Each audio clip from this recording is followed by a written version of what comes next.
Hello, I'm Msgr Jim Lisante. This week on Personally Speaking, we'll be interviewing a newly elected congressman to talk about what works in government and maybe what doesn't. Stay with us.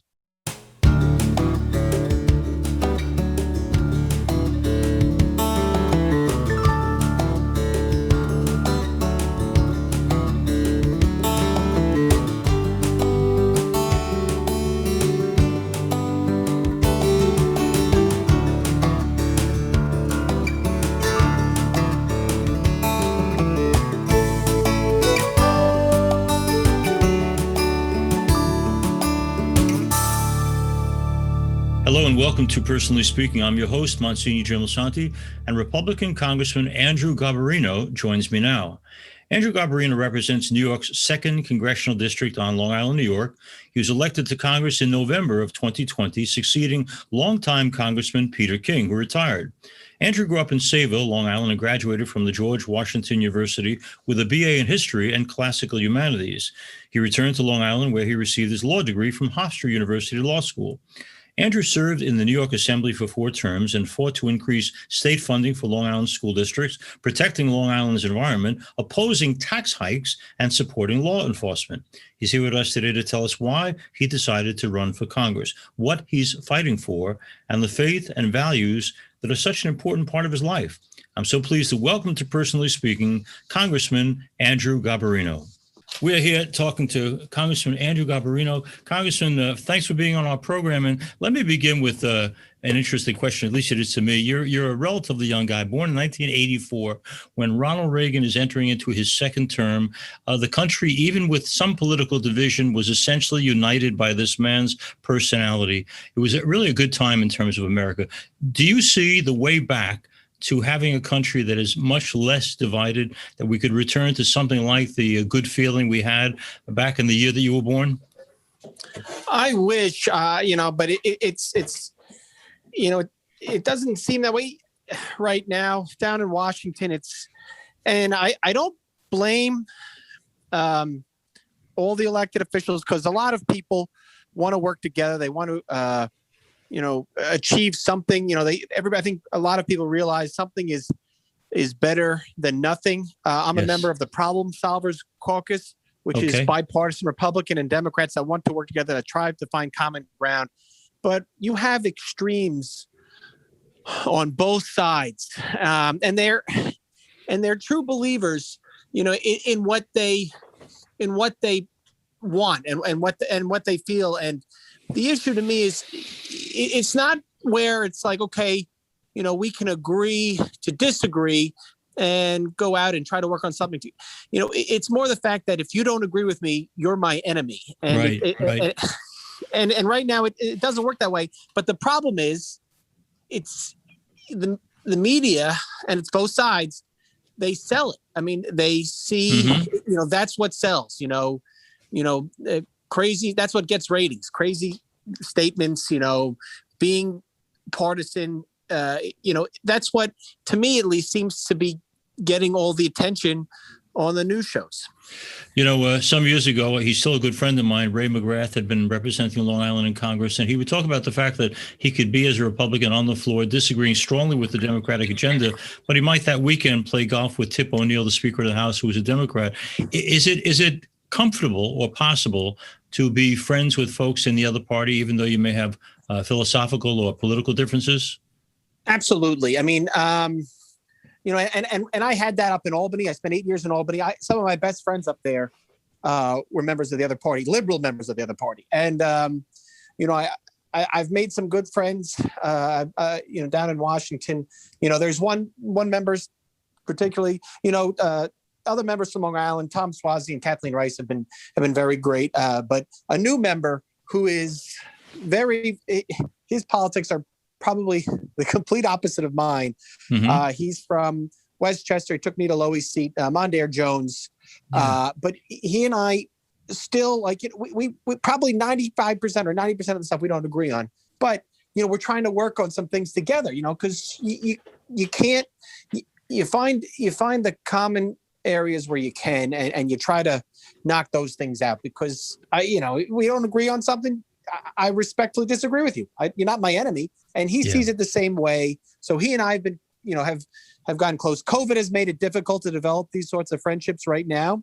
Mm-hmm. But there are definitely members that want to work together. They want to find those common areas and get things done.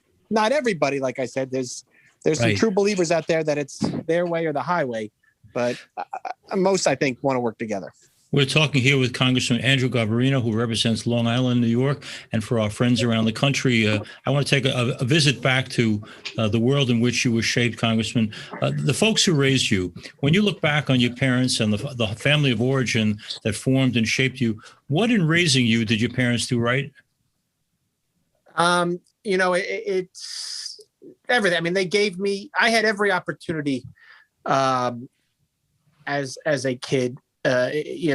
Growing up Long Island, I had every opportunity. They worked very hard to make sure that, I could go to school, and we did family things together. And, but they didn't expect me, or they didn't just let me do whatever I wanted. They gave me every opportunity, but when it was time for me to get a job, or when it was time for me to do something, I had to do it. Mm-hmm. I had to perform in school. I had to, they held me accountable.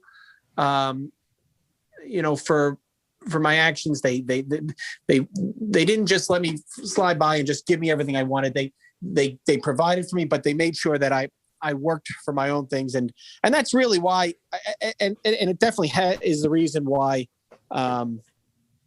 I'm here in Congress today. It's something I never expected to be. I never thought I'd be in Congress. I never thought I'd pass my first bill this past week. And, but I did. And,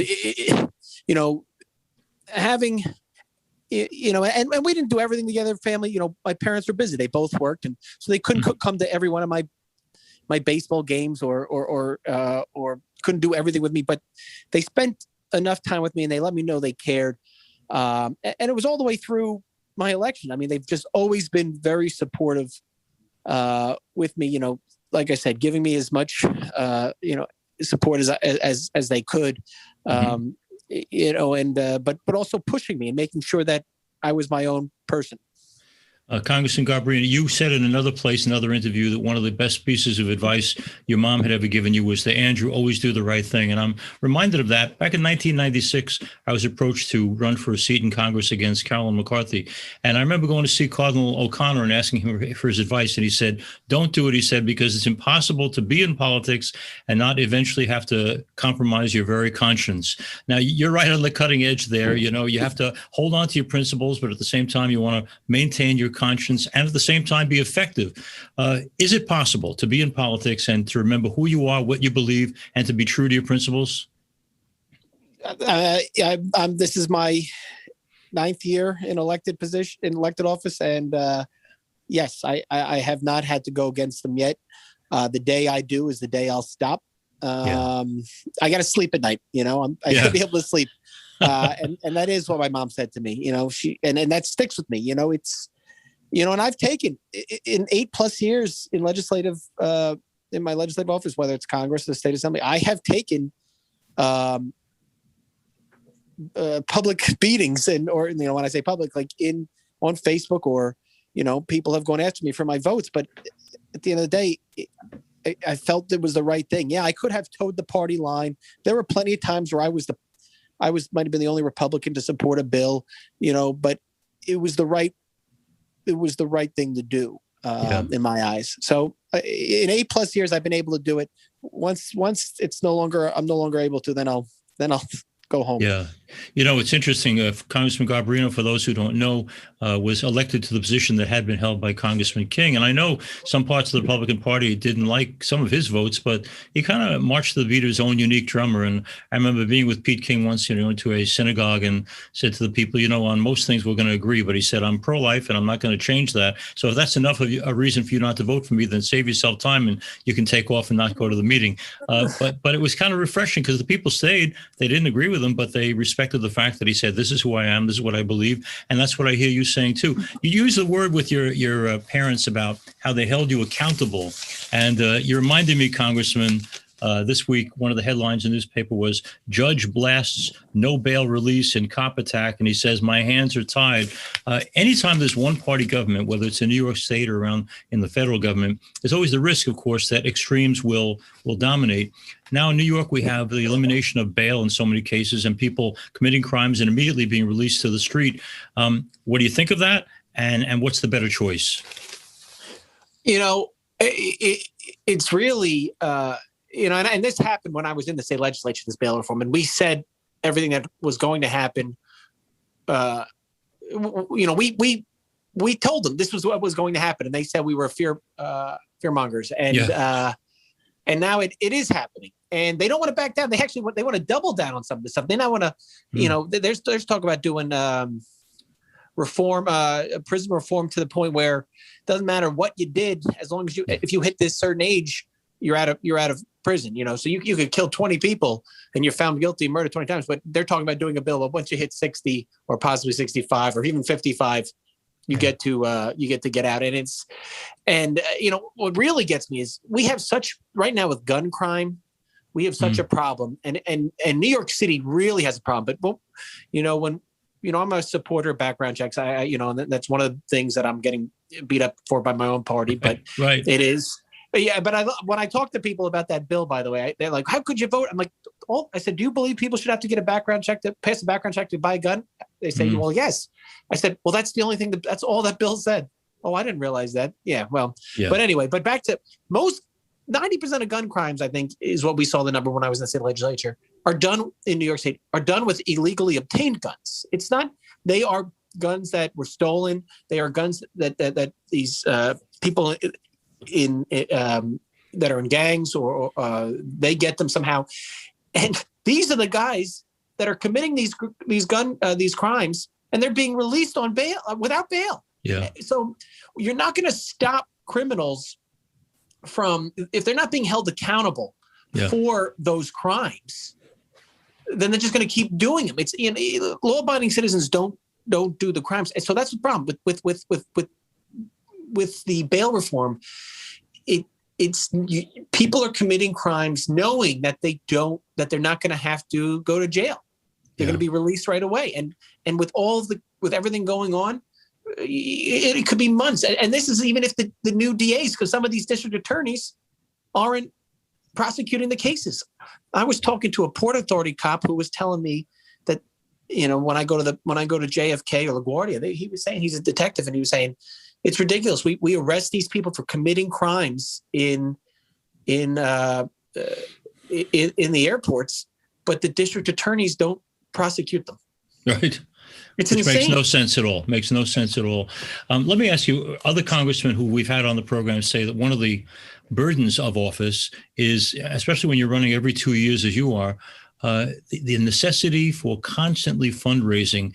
Have you found a way, Congressman, a better way that we can not have you guys always have to worry about where's the next donation coming from and just do your job?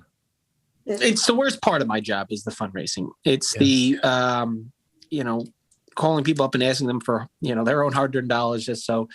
I mean, it's amazing. They spent almost, the Democrats beat me last year, spent almost $14 million against me alone, just for one seat. And you think to yourself, that, the good that money could do. Right. You know, and it's just, and the fact that it's the worst part of the job, where you have to take out time in your day to go make calls. I mean, and it's, what else could I be doing with that time? It's really bad. And, it's insane. You have people that the extremes are the ones, that raise a lot of money without putting much effort into it. It's when you say the ultra left thing or the ultra right thing, and all of a sudden you get $1 million in a quarter, and you're like, God, I'm trying to do the right thing by my constituents, and you can't rub two nickels together. Yeah. I hear you loud and clear. Let me ask you too, the president. I want to talk a little bit about the president, since you have to deal with him too, as well as everyone else. I was on a news program this past week, and they asked me, was he correct or incorrect in terms of saying he was praying for the right verdict in the George Floyd case? And I said, as a senator who had been chairman of the judiciary, he of all people should know that the president of the United States coming out with a particular point of view on how a verdict should go is probably unwise. And then his further comment, I thought he had a great chance to unite the country after the verdict. And once again, blaming everything on systemic racism. I'd just like to know your point of view on all that. You know, I think anybody other than the 12 jurors who sat through that entire, I think it was 12, who sat through that entire trial and saw everything and saw what happened, you know, had the case presented by both the prosecution and the defense was there. I don't think anybody should be speaking to the verdict, except for those people, because they're the only ones who saw every piece of evidence, that saw every piece of defense that was put forward. Anybody, you know, that can say they know what the verdict should be by just watching news media or reading the news media, you know, they shouldn't be. I'm an attorney. That it's improper. They shouldn't, you know, anybody who thinks that they know everything when they weren't there for all those days and part of those deliberations. I think that's just very improper. They shouldn't be speaking to it. You know, it's again, people are going to do what they want to do. It's a hot topic. It's what sells right now, which is unfortunate. So that's all people want to talk about. You know, the only time I remember a couple of weeks ago, when there was a shooting, I got called by CNN and MSNBC to come on. They wanted me to come on and talk about guns, and I said, I'm not going on there to bash other people. Like, that's the only reason they wanted me on. That's the only reason when you get called, was when you can go on. They think you're gonna either attack other Republicans and it's like, no, like that's not productive. That's not. Nope. People don't want to see that. I hope they don't want to see it, because But again, people just talk. I mean, people should not be commenting on what the right or wrong verdict should be unless they were there. I think that's improper. We're talking with Congressman Andrew Garbarino, who represents the 2nd Congressional District in Long Island. Congressman, you know, you probably know this fact, but to me, it's a very striking one. They've done surveys since 1992, when Bill Clinton was elected. And in the popular media, the secular media, well over 90% of people in major media admit that in every election since 1992, they voted for the Democratic candidate for president. When you know that the vast majority of people in media have a particular political persuasion, is there ever a time when you know you can go on a secular station and get a fair hearing? I mean, going on as a Republican, you're going on against people who are almost diametrically opposed to what you and your party stand for. Can you get a fair hearing? And if you can't, is it worth going on? Well, you know, there have been I feel like there have been members of the media that, you know, are going to give you a fair shake. There's some local guys that are great. There's some reporters that, you know, that I both TV and news media, TV and print, that I know don't agree with me politically, but have been very fair. You know, the national ones, the ones on CNN, the ones on Fox, the ones who are going to want to paint a certain picture. So whether it's left or right. So, I mean, you can go on them. Whether it's productive, I don't know. You know, you want to know what you're talking about. You want to have your facts behind you, but you need to go in there with with open eyes. You need to realize, well, I know I'm going on Chris Cuomo's show, you know, and he's probably not going to be great towards me. But, you know, you make that decision whether or not you want to deal with it. And if you do, then you just know you're probably not going to get the fairest of hearings or the fairest of interviews. We're talking Congress Garbarino. I'd be remiss as a priest if I didn't ask this question. Can you tell our listeners and viewers around the country, Congressman, tell us a little bit about your spiritual background, how you were raised, your whole spiritual journey? Well, I was raised Catholic at St. Lawrence in St. Lawrence the Martyr in Sayville. Same parish my father went to, same one my grandfather went to. and because I'm third generation in Sayville, and I went to Prince of Peace. Well, was St. Lawrence, and then when I turned to a regional school when I was in third grade, I believe Prince of Peace. My dad also went to St. Lawrence, and I was hoping to send my kids there, but it's closed down now, unfortunately. So I went there through sixth grade, but I still go to mass. I try to go. I try to go with my dad every weekend on Sunday at 7:30 at St. Lawrence. Sometimes, when I'm in town, I can make it. A lot of times now we're traveling, so I can't. Sure. But it was something I always, I always loved going to mass. Even when I was in college, and thank God they had a 1 p.m. mass when I was in college. It still let me sleep late. But I went down in Washington D.C. St. Stephen's. Was great, and it was pretty cool because you could. Sometimes you were there when Martin Sheen was in town filming The West Wing. He would go to that church, and Cardinal McCarrick would come and would say mass every now and then. And I just always went. And people said, "Why do you go to?" People always ask, "Why do you go to church?" I said, it gives me that feeling. It helps me get through. I think it just helps me get through the week, and and with everything we face, and you see a lot of people. It's just that sense of community you get there, and that really hurt during COVID, not being able to go and see all the people. You sit with you sit with the same people, and you see the same people, and it's just, I still go. Not everybody in my family still goes. But I go. I love going with my dad. It's something I go with him, and we have breakfast. We get Fritchie's Bakery every Sunday. We get. That's a good thing. I want to ask you too, and I promise I won't keep you much longer. But the experience of being in a national office in Congress, there are lots of people around who inevitably will become yes people to you or give you all sorts of attention and respect because you're a congressperson. Who do you have in your life, Congressman, who keeps you grounded, reminds you that you're still Andrew Garbarino, and doesn't allow the office to change you? Well, I have to. My family always will. My dad. I think 2 days after I was sworn in, that he watched me swear, and he was so proud of me. 2 days later, I think he called me a waste of life.